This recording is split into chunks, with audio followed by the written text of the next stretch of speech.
Welcome back, everyone. In this segment of our Nest.js series, we're going to delve into one of the fundamental concepts: controllers. Controllers play a crucial role in handling incoming requests, processing them, and sending back responses in a Nest.js application. Let's jump right into it. In Nest.js, controllers are responsible for handling incoming requests and returning responses. They're essentially the entry points for your application's endpoints or routes.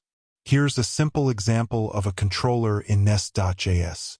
As you can see, we have a basic class annotated with the @controller decorator. This decorator tells Nest.js that this class is a controller. First, we define a basic controller class using TypeScript. Inside this class, we define various methods to handle different HTTP requests, such as GET, POST, PUT, delete, etc. Each method corresponds to a particular HTTP request method and a specific route. For example, @getDecorator is used to define a handler for GET requests, and @post for POST requests. Inside each method, we can write our business logic to process the incoming request, interact with databases or other services, and finally return a response to the client. Here, we're simply returning a string as a response. However, in a real-world application, you would typically fetch data from a database, perform some operations, and return a JSON response.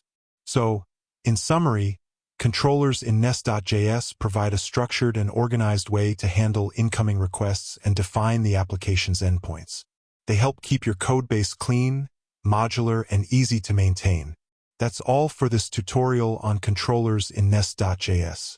I hope you found it helpful in understanding their role in building robust server-side applications.